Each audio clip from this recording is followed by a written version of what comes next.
Is human civilization doomed? Are we living out our final years on Earth? And is that good reason for despair?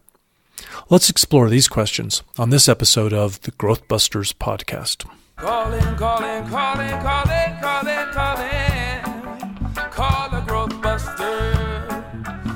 Whoa. Before we dig in, let's go to breaking news and listener feedback. First, on the news front.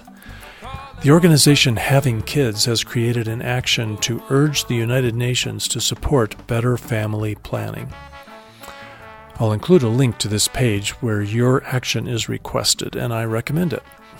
At this page, Having Kids tells us, several new studies have confirmed the dire threat posed by climate change, including its impact on the increasing threat of pestilence and crop losses, the severity of hurricanes and other weather threats, and the degradation of all ecosystems on Earth. Fair Start family planning is not only the most effective way to mitigate the dangers of climate change, it also addresses children's welfare crises such as poverty, inequality, hunger, disease, and threats of violence and terrorism. A better family planning model would advance all 17 of the UN's Sustainable Development Goals. All nations have a responsibility to act. Please add your name to urge the Secretary General to speak out for sustainable family planning across the world. See the show notes for a link so that you can add your name to this request. Having Kids, in case you hadn't heard of them, they developed the child-centered Fair Start family planning model. The Fair Start model promotes smaller, sustainable, and more equitable families so that we can all invest more in each child right from the start. I'll include a link to their website as well. Next up, a new green revolution. A story in Yale Environment 360, and I'll include a link in the show notes, has this headline: Scientists fix photosynthetic inefficiency. Boost crop yields 40%. They tell us that scientists have found a way to boost crop growth by fixing a glitch in the photosynthesis process. And it's characterized as a breakthrough way for farmers to feed more people on less land. Now, it turns out that when plants convert carbon dioxide into water and sugars that fuel their growth, they apparently can't distinguish oxygen from carbon dioxide. So they try to convert oxygen instead of CO2 about 20% of the time. And this yields a toxin that the plants eliminate through photorespiration. Photorespiration uses energy and reduces the plant's photosynthetic efficiency. Researchers believe they've found a way to shortcut photorespiration, boosting plant growth by 40%. This is from a study published in the journal Science. And a co-author of that study, Donald Ort, a professor of plant and crop sciences at Illinois' Carl R. Woese Institute for Genomic Biology, made this statement, and I'm quoting, "We could feed up to 200 million additional people with the calories lost to photorespiration in the Midwestern U.S. each year.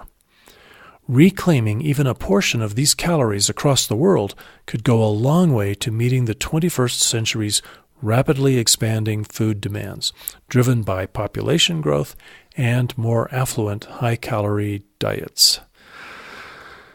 Oh, what can I say? Most people are, without further thought, going to think this is good news. We get another green revolution because if you're paying attention at all, we're getting all these forecasts that human population is going to just continue exploding from today's 7.6 or 7.7 billion up to over 11 billion by the turn of the century, and a lot of hand-wringing going on about how we're going to feed all those people.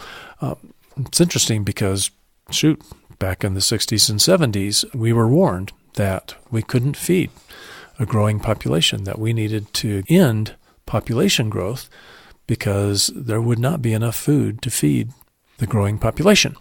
Well, and it turns out the critics love to say Paul Ehrlich's predictions were wrong. We innovated. The Green Revolution came along, and we've been able to feed a growing population ever since. Now, that lulls boosters into complacency, and they just assume we'll always be able to innovate our way into feeding more and more people. I had my doubts. I really felt like, there's no reason we should be able to count on another green revolution. And in fact, the green revolution had an awful lot of flaws. And even if we stopped population growth at 7.7 billion people, we can't, using current technology, feed all of those people in perpetuity. In fact, feeding most of those people is responsible for a huge percentage of the climate disruption that we are experiencing and will be experiencing thanks to the carbon emissions of that. And ocean dead zones are a result of all of the artificial fertilizers that are being used to magnify the crop yields to feed all those people. The unintended consequences of the green revolution are huge and unfortunate. So I'm not a big fan of searching for new technology to feed 11 billion people. I think the innovative thing to do would be to just not go there. Find ways to end population growth long before we hit 11 billion people. Turn the corner and start letting population contract back to a sustainable level where we don't have to bet the farm, so to speak, on some new technological innovation, hoping that it will feed 11 billion people and that it won't have the negative consequences that the last technological revolution had. That's just so risky. So I wasn't happy to see this story at Yale 360. I don't think it's good news. I think it's a big mistake for us to keep finding ways to feed more and more people because, number one, we have climate change. The more people we have on the planet, the more carbon emissions we're going to have, no matter how clean and green we become. Also, what about water? Fresh water crises. We just don't have the water to grow the food to feed those people, even if we do improve crop efficiencies. We also don't have, there are a number of raw materials that we don't have. So we need to just get over it. Next up, in breaking news, is traffic congestion from growth in your city killing you? Well, enterprising Russians came up with a solution, and I thought this was really pretty amusing. Apparently, Moscow traffic is brutal. I've never been there. And in 2016, the UK Guardian called the Russian capital one of the worst cities in the world for drivers. And it turns out that in 2013, some enterprising Russians came up with a workaround, if you could afford it. For about $150 an hour, you could hire an off-duty ambulance to drive you to your destination. As the National Post of Canada reported, the vehicles are said to use their sirens to scatter traffic and deliver harried businessmen to meetings on time. That's doing it the hard way. We could always do it the hard way, or we could do it the easy way. We could stop growing our cities. We could start easing back to a sustainable level of population and a sustainable level of economic throughput and stop fighting traffic congestion. The Consumer Electronics Show was held in Las Vegas earlier in January, and one of the things that caught my eye in the reporting on this was that Kohler has come out with a new smart toilet. You can just talk to it. You can tell it to raise or lower the lid. And, get this, the seat is heated, and the toilet can play the news or music for you while you're in there. Now, companies say that the features they're coming up with on all these electronic gadgets aren't necessarily being requested by customers. But when your neighbor has a toilet with a seat heater, well, you just want to keep up. It's really sad that these companies need to keep on coming up with things we don't need in order to meet their growth targets. And we're apparently suckers enough to buy things we don't need in an effort to keep up with the neighbors who bought things they didn't need either. This is not a recipe for having sustainable human civilization, so don't fall for it. If you do not need to replace your toilet, I urge you, do not go out and get a new toilet just so that you can have a heated seat. As good as that may sound. Keep what you've got as long as you can. It takes a lot of energy and raw materials to manufacture these goodies. And so the less often we replace them, the better. And that reminds me of the news from Apple. Apple issued guidance about fourth quarter earnings that are not going to be anywhere near as high as analysts were expecting.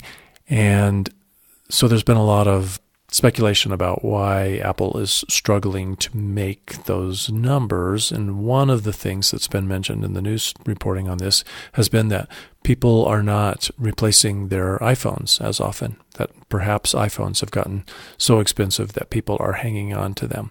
Now, the sad thing is this is a problem for Apple. Here, a company has made a product, and apparently it's durable enough that you don't have to replace it every 2 years. And that's a good thing. We need more durable, long-lasting products, because every time you replace a product, you are feeding the beast of extraction of raw materials and expending energy to produce new goods, and the problem with waste of disposing of old goods. Not sustainable. So this should be a good story, that people are happy enough with their iPhones that they are keeping them. Unfortunately, it's of course painted as a bad news for Apple. We've got to come up with a system where when a company makes a product that people love enough to buy and then they want to keep it, and that the product doesn't fall apart after 6 months or a year, that the company is somehow rewarded, that that's good for their business model. If you've got a way, let me know.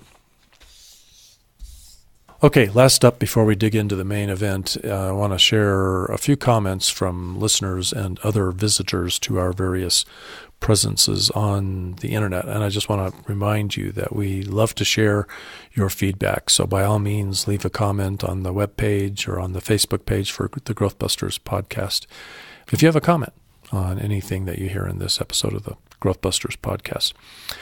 Okay, so here's one that's not a listener comment, but this was a comment on the GrowthBusters YouTube channel that just warmed my heart.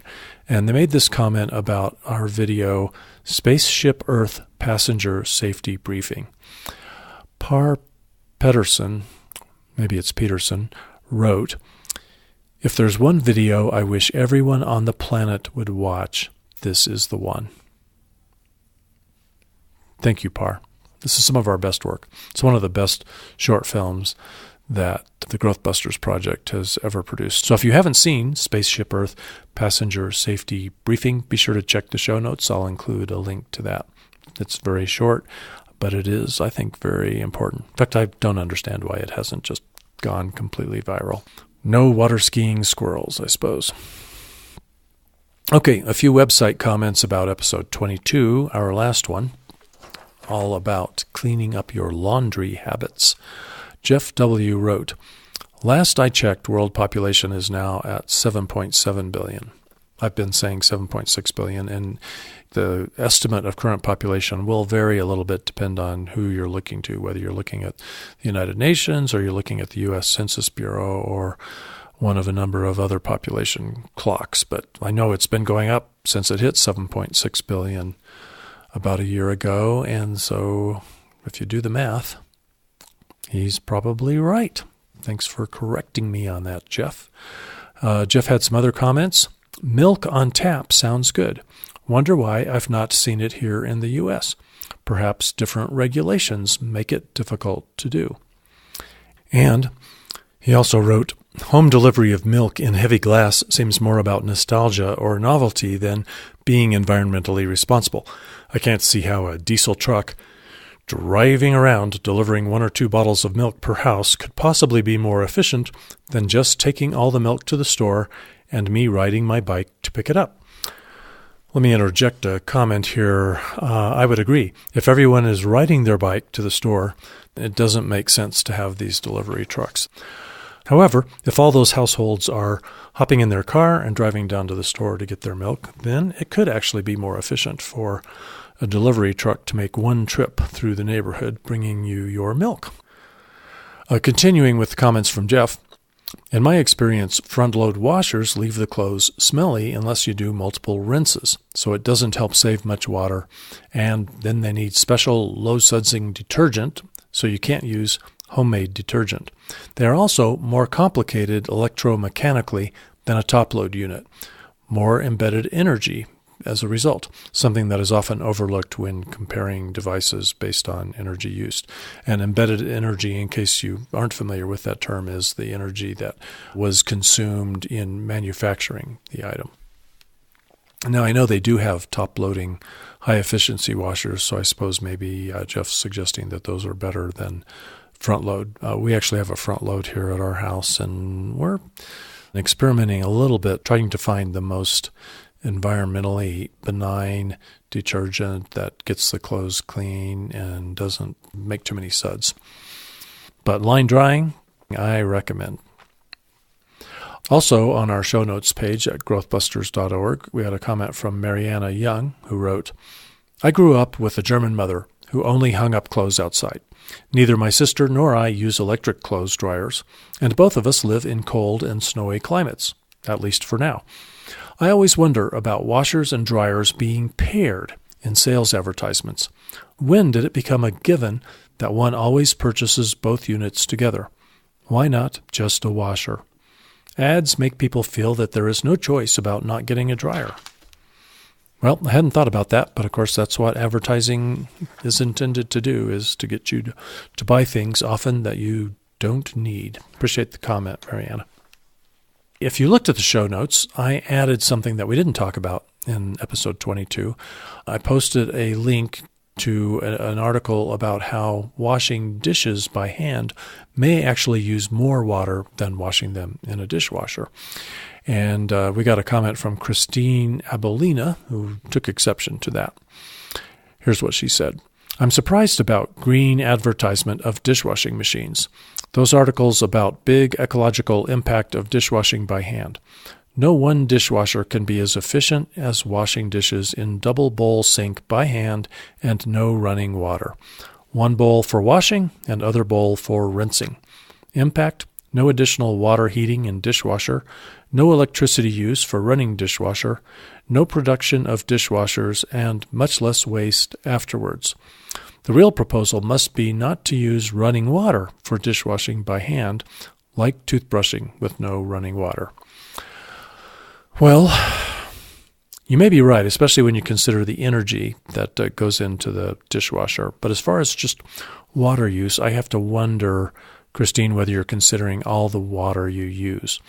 If you are hand washing the dishes, then you're probably pre-rinsing the dishes that you're going to hand wash so that the dishwater doesn't get filthy really quickly. With a dishwasher, you do not need to rinse the dishes before you load them into a modern dishwasher.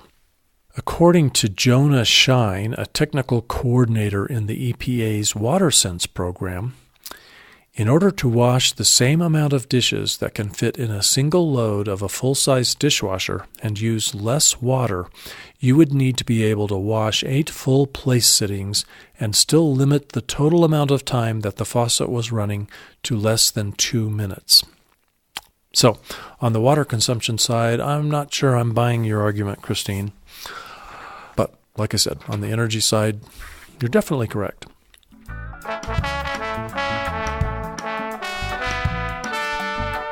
Okay, let's get to the main discussion. Grace Stark is still on sabbatical, so I've invited someone very special to join me for this episode, Madeleine Sommerville. Sadly, I have a confession to make. It's my fault. I screwed up on the technical end of things, so the sound quality of this conversation with Madeleine is not up to my usual high standards. The content, however, is, so I hope that you will be willing to put up with marginal audio in order to soak up the brilliance that follows. So here we go.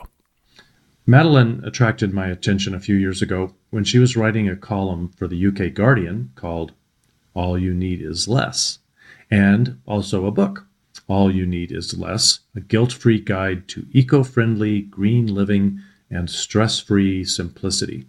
I'm going to include in the show notes a link both to her Guardian column, All of those columns are easy to access, and I'll leave a link to those in the show notes, a link to the book. And also, if it's all right with you, I'll also include a link to the current blog that you are writing from time to time, which is called Sweet Madeleine. Yes, absolutely. It's a bit more personal than my Guardian columns, but there's some entertainment there for sure. Yeah, and I've been kind of curious, why have you not continued to write relentlessly about reducing your footprint? I think part of it was circumstantial. The contract that I had for The Guardian was for a 6-month column, which actually turned into 10 because there was a lot of support and a lot of interest in it, which was really nice. Like, it was nice to see that I wasn't just kind of spouting off mindlessly, like, into the abyss. Like, people were really engaged and did actually want to have the conversation. But they were moving away from columnists as a whole. And so that was the reason that ended. But I certainly have swayed away from it in my blog writing as well. And I think there's 2 main reasons for it. One, it kind of just felt like I was saying the same thing over and over again. And even when I do one-off freelance assignments, it does sometimes feel like I'm regurgitating the same message, which I'm sure you are familiar with as well, because we kind of like, we have our message and we just keep hammering that home. And so for me, it just felt like as a writer, it didn't feel super interesting for me to keep writing the same articles, especially on my personal blog, where it was like all of that stuff is in the archives. You know, if you search for recipes or you search for anything, it's there. I don't necessarily feel like I need to keep writing it. But I think the other reason that I don't really talk about much is sort of what you and I have talked about in previous conversations, where there has been this creeping sense of disillusionment maybe, or futility is probably a little bit closer, where as we get more and more information about the circumstances that we're in, it kind of just feels as though I'm chipping away at the wrong wall. Like, I've been a huge advocate for personal responsibility in environmental living, and I still am, and I certainly haven't like swayed the other direction. I'm not driving a Hummer and like eating meat all the time. But I think it's becoming increasingly clear that although it is very important for people to change the way they live in order to have an effect on the environment, a positive effect, the bulk of the responsibility and the bulk of the change really needs to be made at a larger level. It really does need to be made at a corporate, at a government level, in order to have any chance of meeting the goals and guidelines that have been set to basically ensure our survival. So it just almost feels like you're spitting into a waterfall a little bit by really encouraging people to like use recycled toilet paper and compost their napkins and this kind of stuff. Like it feels like that's so small in comparison to what really needs to be happening, that it's a really big struggle for me when I try and write about it, because it does feel like, am I misdirecting people? Like, am I part of this group of people who's unwillingly, unconsciously like distracting from what, the real effective solutions might be? That is so bizarre, because that is one, I'd like to pretend that I was smart enough to know that asking that question would lead us right into what I was hoping we would chat about You today. did it, Dave. Anyway, and it's also so bizarre that what I was thinking about starting out with was kind of sharing with you how the last episode of the GrowthBusters podcast, I spent the whole episode talking about 2 things. They were small things. They were not just putting recyclable materials into the recycling stream, but also going out of our way to buy items that are made from recycled material, and reducing the impact of the way we do our laundry. And I felt so strange publishing that podcast, because you hopefully you know me well enough by now. You'd probably be shocked to say, what? That's all Dave Gardner talked about? That's just so not me. And maybe like you, I don't think we need necessarily another blog or newsletter or podcast about green living, although I guess we can't have too many of them. And I definitely want to share the joy of sustainable living. But the GrowthBusters podcast is really all about defining what truly sustainable living is. And just recycling and hanging your clothes to dry aren't going to save the planet. So I think you and I are both, our heads are strangely in the same place, and we should talk about that today.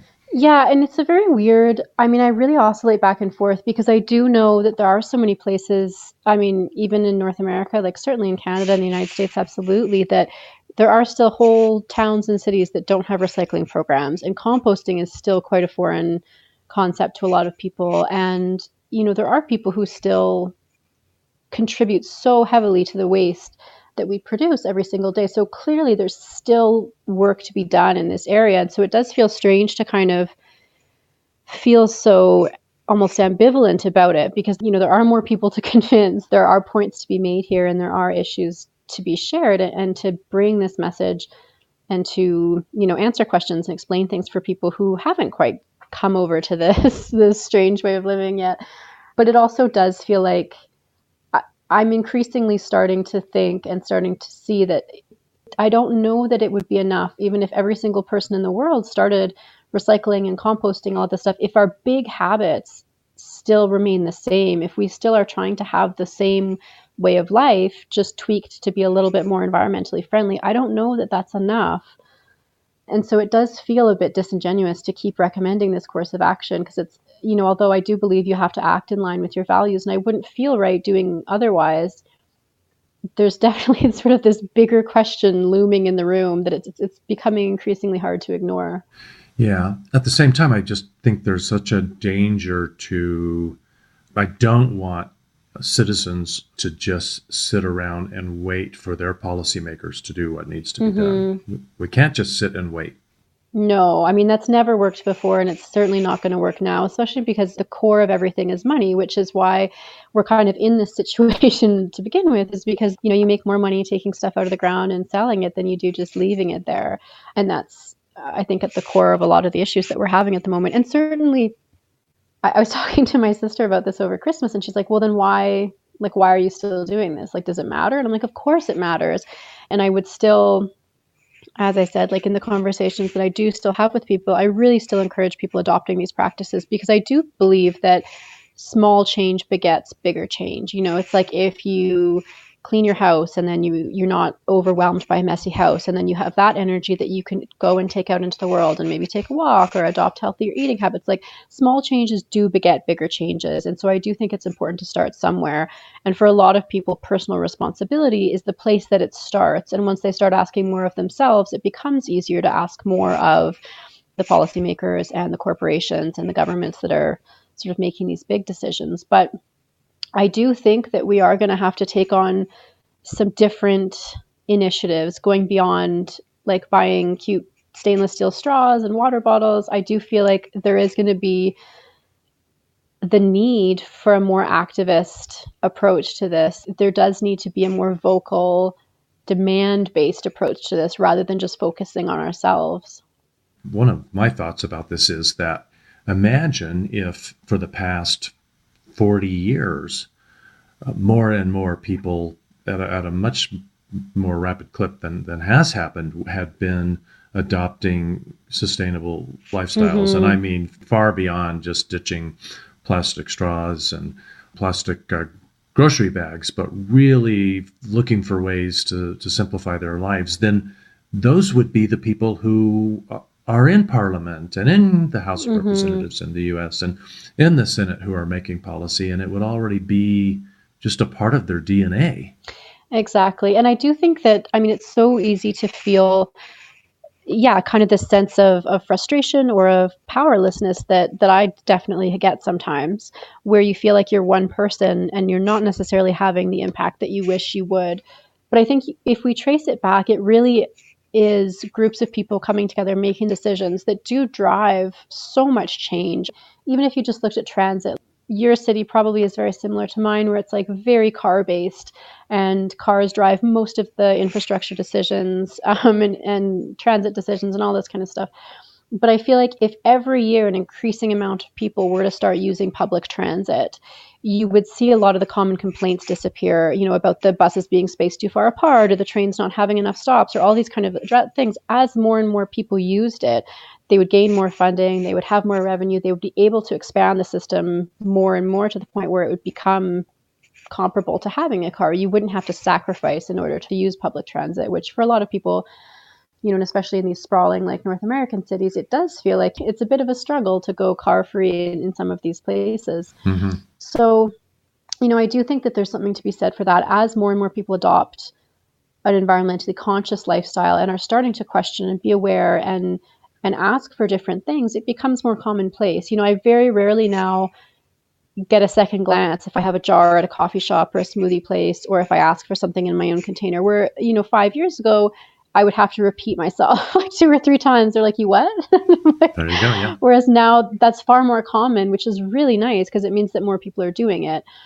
So there is definitely something to be said for people making personal changes and that sort of spreading out and causing wide-scale change. And yeah, if we had been this aware 40 years ago, I think things would have been very, very different. Yeah, and there's one other thing I want to mention, and that is that just the power of numbers. I speak frequently about the fact that there are far too many of us on the planet. Certainly at the lifestyle we're living, there's more than the planet can sustainably support. But let's just take just the United States, let's say, for a minute. And one reason why Madeleine and I will maybe address specific country issues is Madeleine is not in the U.S. You're up there north of the border where there seems to be a little bit more sanity. just a little. Tiny bit, incremental. In Canada, yeah. And a beautiful place too. But there are over 325 million people in the U.S. And just imagine if, let's say it would be a pipe dream to think that we would have 300 million people doing something really good to lighten the load. But let's just say that half of them did it, 150 million. So next time you're thinking, gee, I'm hanging my clothes to dry instead of putting them in the dryer, whoop-de-doo, it's not going to make any difference. What if 149 million other people were doing that too? Mm-hmm. That adds up. It does. Absolutely. It doesn't add up enough, but it's a really big start. Yeah, and I think if I can piece it apart, like as we're talking, I'm kind of like trying to figure out where this kind of like shift in mindset is coming from. And I think it comes back to an article I read a while ago, which I wish I could remember the title of off the top of my head, but I'll send it to you after so you can include it in the notes, that was talking about the danger in assuming so much personal responsibility for climate change. And it was a really interesting perspective. And I think it did clarify a lot what this feeling I've been having is, where absolutely these changes that we're making are necessary and important and vital if we're going to address the issue that we're facing. But I do think that there is an element of distraction, either intentionally or not, that by constantly having us, reevaluate and rejig our own daily routines. I mean, life is busy, like life is packed for so many of us. And so it's like, especially speaking to many of my friends who are moms with young kids, it's like, it just seems to be another thing on the list where it's like, oh, now we have to bring our own straws. Okay. Like I need to figure that out, get some straws, stop asking for straws. Like this whole straw issue has become like it's the new plastic bag. And so we're dealing with that. And it does take time to change your own personal routines and to adapt a new thing. But while that's all happening, it's like, how many different pieces of environmental legislation are being passed? Like how many corporations are just sliding things through with very little oversight? There's so many other bigger things that are happening that it almost sometimes feels like we are getting tasked with these tiny little like acts that definitely do add up. But it does sometimes feel like we're being asked to take on the burden of responsibility for this when there are bigger people who could be answering for this rather than just the people using straws every day, which again is a big issue. And I'm glad that it's becoming something that people are more aware of. But I do think that's the feeling where this is coming from, where it's like, are we, not seeing the forest for the trees? Like, are we so focused on our own lives that we're not necessarily looking at what the bigger picture is? Yeah, and kind of as an adjunct to that, there's this danger that we think, oh, I recycle. I'm doing my part. Yes, exactly. Kind of wipe your hands. You're like, well, I'm done. Like, what else can I do? Right. Right. And what you need to do is you need to elect enlightened people and pressure less enlightened people to become enlightened, and pressure for the public policy that we need to have. And that includes being willing to support policies that might seem like they're going to be a little more uncomfortable to you. Yeah. It might seem like it's going to take money out of your pocket, maybe. Mm-hmm. But if it's the right thing to do, let's get on with it. It's funny that you said uncomfortable, because that's exactly what I was thinking. Was I think that we really need to get used to the idea of being uncomfortable, because we're going to be very, very uncomfortable in the next few decades, whether it's from drastic changes that we're making or drastic changes that are happening to us from external forces. We're going to be uncomfortable. And I think that we really do. I was thinking of two people when you were saying that. And one is your lovely new Congresswoman, Alexandria Ocasio Cortez. Yeah, she is just like, with her Green New Deal that a number of people are supporting. The message behind it that she's saying is not like one that I think we've heard before, where it's like everything will be the same, you won't even notice, but it's just going to be environmental. Her message seems to be like, no, this is radical, and this does involve, a very sharp turn and making some drastic changes in what we're doing, but I do think that we can do this. And that's a very different message than one we've heard before from environmentalists and even green policymakers, which has been that kind of like this placating, like, it'll be okay, you won't even notice, this isn't going to hurt at all. And she's going very much the opposite direction, saying we have to get uncomfortable.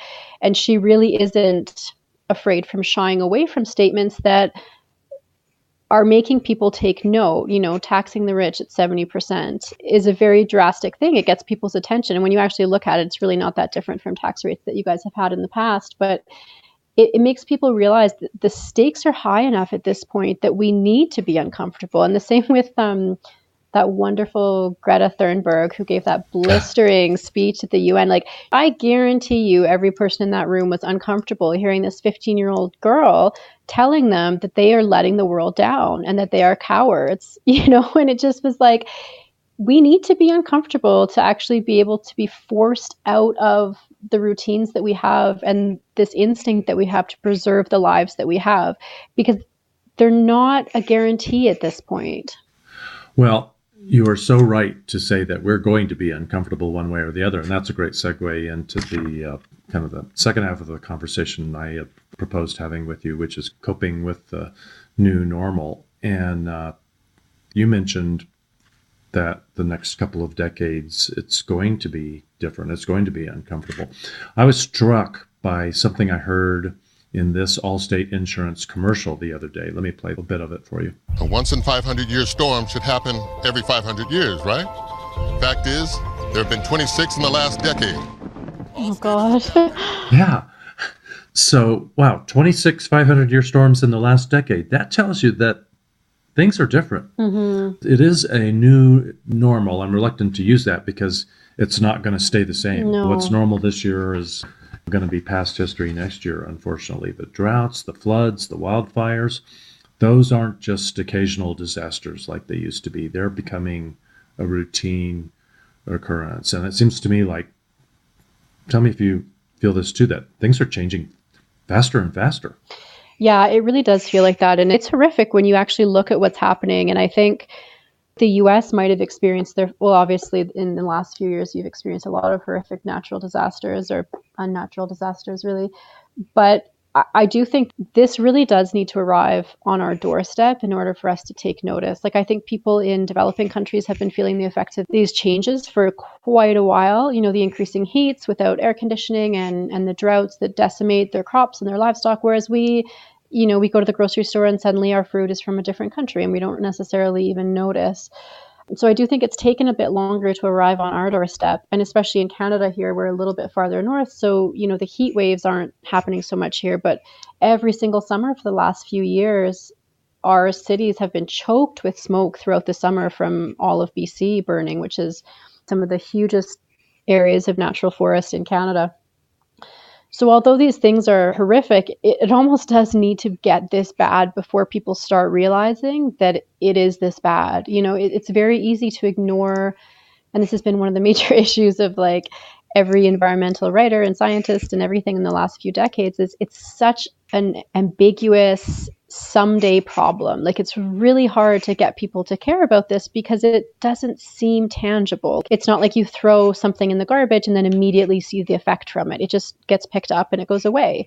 And we don't see the day-to-day effects of our actions. But I think that increasingly, like as the storms get worse and the fires get worse and our food chain supplies start getting affected, it's going to become harder and harder to ignore. And so I do think that this new normal, the sooner that we can wake up and kind of understand like how serious things are, the better. And unfortunately, it does take things of these severity to actually make us understand that.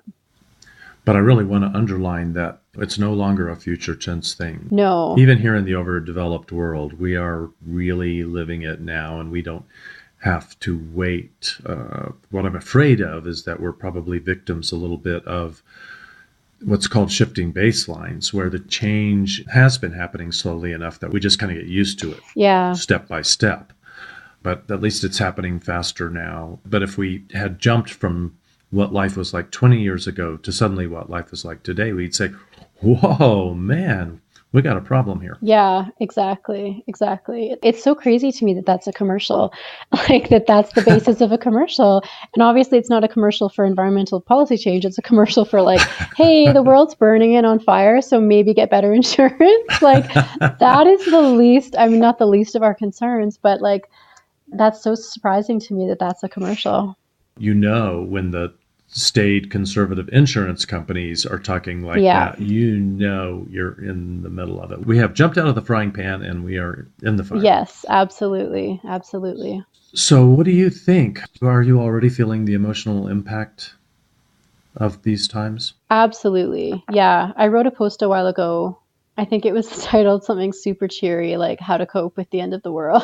So I just like, it wasn't bleak, but it was sort of an article discussing how to deal with this. And I think the phrase that a lot of psychologists and other people are using is ecological grief, which is this sense of losing something that we might not even be able to put our finger on, but like the collective weight of this news certainly has an emotional impact. And especially for someone like me who's been writing about this for years and years and years and putting a lot of time and effort into it, I can't even imagine that I feel a fraction of what climate scientists and environmental scientists are feeling, because they've literally been sounding the alarm on this, I think, as far back as like maybe even the 70s. This is not a surprising thing that's happening. Like this really has been predicted for quite some time. And I can't imagine how frustrated they must be feeling. And I feel like I oscillate back and forth. Some days I really do feel like I'm 3 weeks away from becoming a prepper, like getting, food supplies and water supplies and like trying to find a place that has a fresh water source and like has the ability to grow food and planning for this very different world that my daughter and I might live in. Well, if you have a few $1 million, you might buy yourself a condo in a silo in Kansas. Yeah, exactly. Like some bunker somewhere. Like I obviously have a few million, but I mean, I don't know about you. But and so like that line of thinking feels very normal to me sometimes. And then, life happens and it's this weird dichotomy where things aren't bad enough yet that you can abandon your actual life and go and do these things. But I kind of go back and forth between really feeling like, okay, I need to start preparing for this, and then feeling like I'm crazy because I'm, turning into somebody who's like, yeah, going to take my daughter to live in a bunker. But I don't know where I quite land on that. It depends day to day, but there is definitely an emotional toll that's taken. And I think with every new news story and each new study and each new piece of research that comes out, it feels like it's just this added kind of weight, like this suffocating feeling of like, oh my God, like, I don't know if we're going to win this one. Like, I don't know. It is a very strange thing to kind of grapple with emotionally. I have 2 kids who are around 30 years of age. And, I really have to admit, I haven't just outright asked them this question, but they seem to be living their lives as though they believe they're going to have a long, full, happy, meaningful life rather than trying to check everything on their bucket list off real quick because they might not even be alive in 10 or 20 years. Yeah. I can't imagine how you must feel. Your daughter is much younger, so she doesn't know what's going on. But how do you feel? Is it fair for me to ask you that question? How do you feel about your daughter, her position, her future? Yeah, it's a really weird thing to contemplate. And again, like I do feel really crazy when I talk like this. And I think sometimes my family worries about me because I do feel like I've started to talk really bluntly about this. And I sort of joke, I half joke about like, I have In Canada, it's called an RESP, like an education savings account. I'm sure they have something in the States as well. And I've had this for her since she was born, where I'm saving up for her university education. And I've had so many moments over the last year or two where I'm like, I don't even know if I should be putting money in there because I don't know that she is going to be going to university. You know, that's in 13 years. I don't know if that's where our priorities are going to be at that point.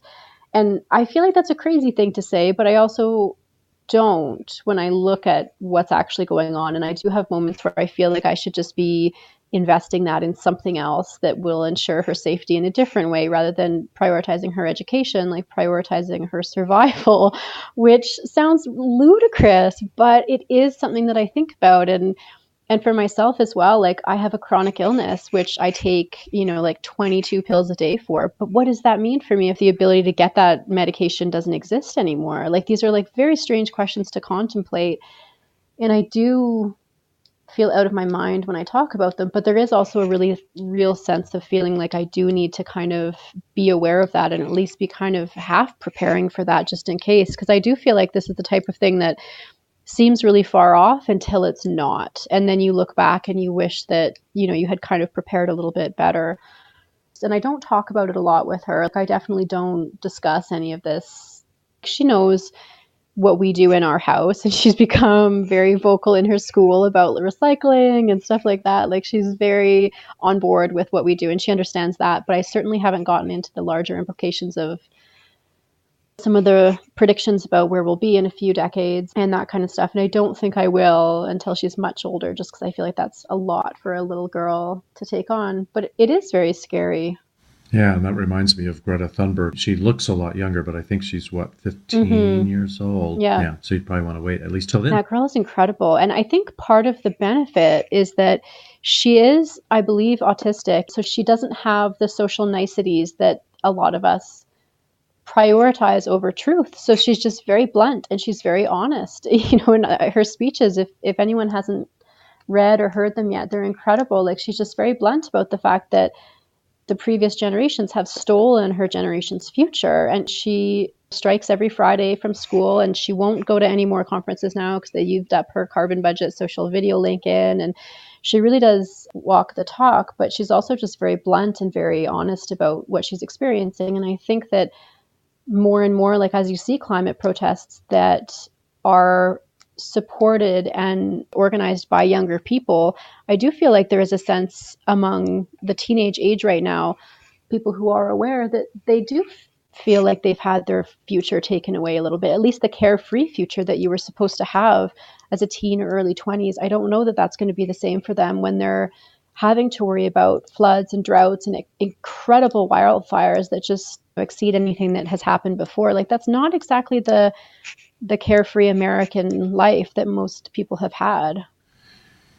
Yeah, but just think, you might actually be able to live the exciting adventure. If you ever saw Mad Max, you know, it won't be just a movie. I know, like that's what's interesting to me is that I don't have any statistics to support this, and it might be just super anecdotal, but it does seem like we have a lot more apocalyptic scenario movies. Like I do feel like even people who aren't environmentally conscious or environmentally minded in any way, it's impossible to not be aware of this. And so I do feel like we're all kind of grappling with this in different ways. And I think that all of these movies centering around apocalypse or some sort of unseen force that we're trying to fight and all of this kind of stuff, we're all dealing with this concept of ecological grief, whether we know that that's what it is or not. It's certainly permeating our cultural consciousness. I don't want the end result of this episode of the GrowthBusters podcast to be that everyone gives up hope. And, we're all doomed. You know, just go find a bunker. Yeah. So I have a couple things that have occurred to me that I'd like to share. One is give up hope. It's not hope that we need. And this is really interesting. And it took me a while to really wrap my head around this. I was doing an interview with Paul Hawk, and probably close to 2 years ago now. And he said, let's not talk about hope. We don't need hope.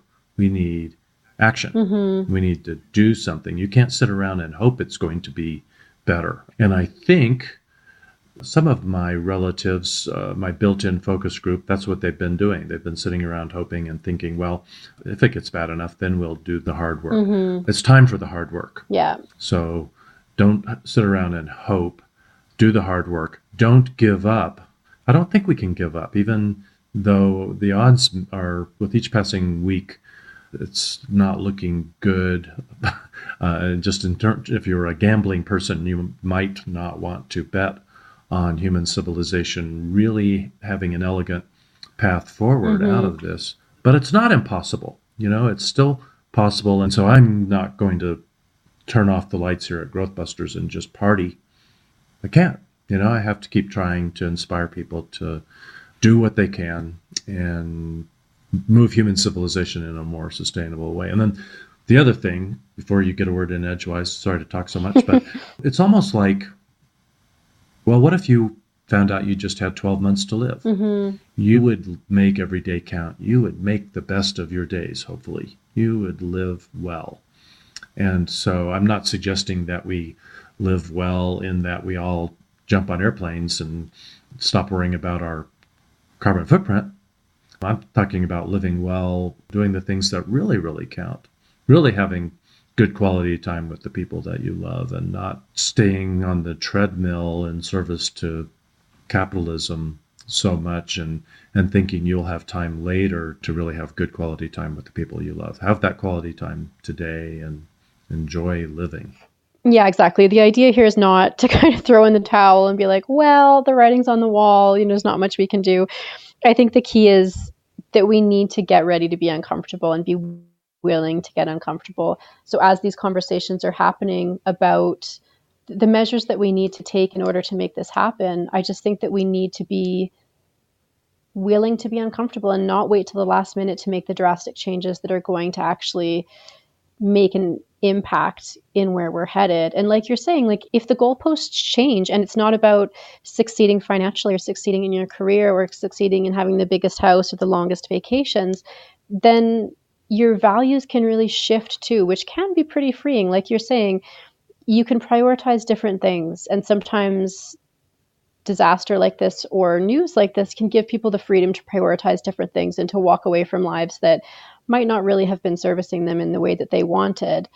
But we do definitely have an attachment to this Hollywood scenario where it's like at the last minute, somebody saves us. But that's not going to be what this is like.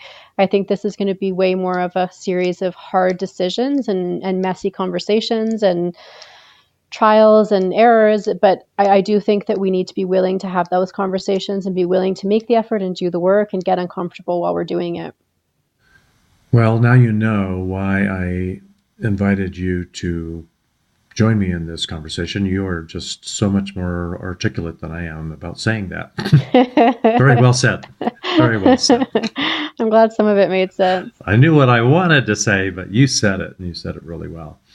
And before I forget, for any listeners who didn't get to hear or see some of Greta Thunberg, I am going to promise to put links to a couple of really important videos that you need to listen to and share or watch and share the brilliance of this young lady who dared to tell it like it is. Mm-hmm. Well, Madeleine, thank you so much for this therapy session. Yes, I hope it wasn't too depressing. I mean, I do feel like there was some messages of hope and action-based stuff in there, that it wasn't just kind of like a wringing of hands, but I think we covered all the bases. We'll find out. Yeah. We'd love to get your feedback, so make a comment on the post at growthbusters.org or on the GrowthBusters podcast Facebook page, or tweet back to us your comments, and we love to share your words of wisdom. And I have a feeling we'll get some interesting feedback on this episode. Yeah, I'm interested to see what comes out. Well, thank you, Madeleine. You're very welcome. Thanks so much, Dave. I hope you'll come back and join us again one of these days. Absolutely. Great. All right. Take care. Bye-bye. Well, don't forget to explore issues at growthbusters.org, subscribe to the podcast on your podcast app, and give us a review if you like what we're doing. And if you haven't seen the documentary, GrowthBusters Hooked on Growth, it's easy enough to find at growthbustersmovie.org or on Amazon. Till next time. Some may dream to pave mountains and streams, but not me. I'm a growth buster. Some may just want more, but don't know what it's for, but not me. I'm a growth buster. Don't want a solution at the cost of pollution. They think bigger is better at the cost of the weather. But no, not us. We are the GrowthBusters. Calling, calling, calling, calling, calling.